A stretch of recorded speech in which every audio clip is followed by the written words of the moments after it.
Hey, good morning, everyone.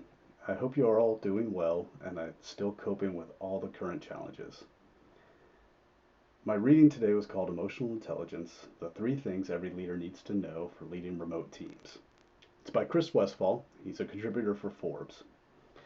I felt this article was especially poignant considering the current situation with coronavirus and how we've all had to adapt. Today, I'm going to briefly talk about the current impact and concerns of remote workers. Then I'm going to talk about the article. I'm going to give you three tips for leading remote teams. And then lastly, I'm going to end on the main takeaway.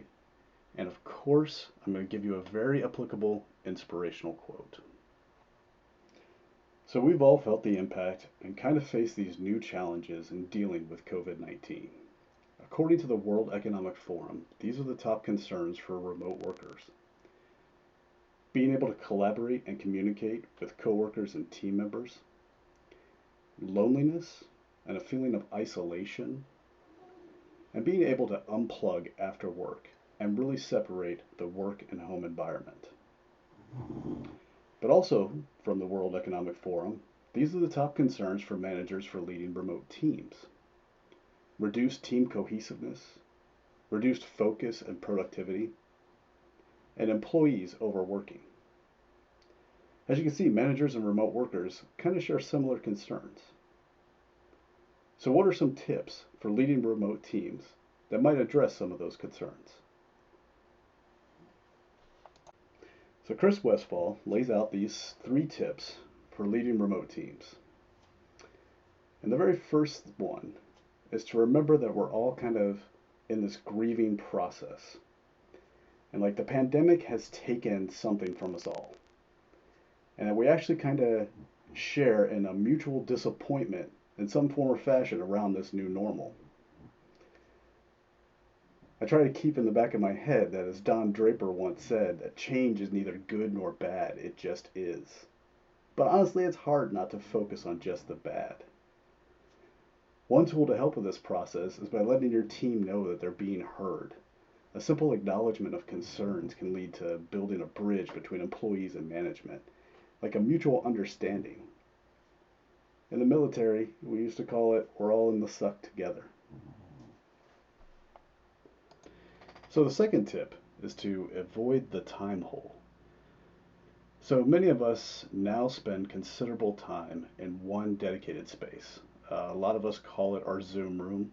Um, it's a new normal, but it's a space where we spend most of our time, and it can actually contribute to the overwhelming feelings of loneliness and isolation.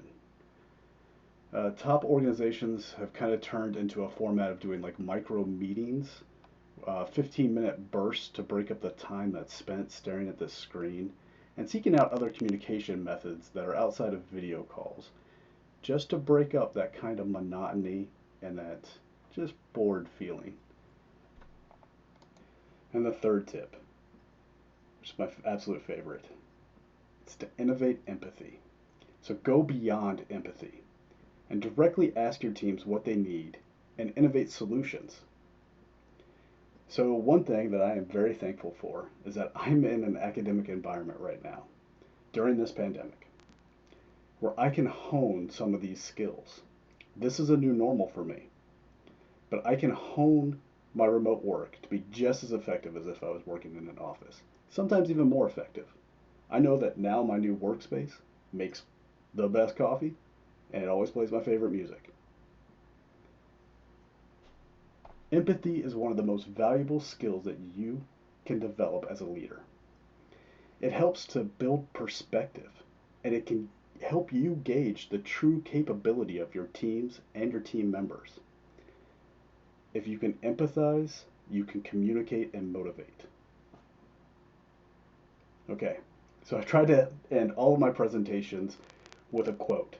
It's my way to overcome some of the pressures that I feel when I speak in public. This time, my ending quote is the main takeaway of this article.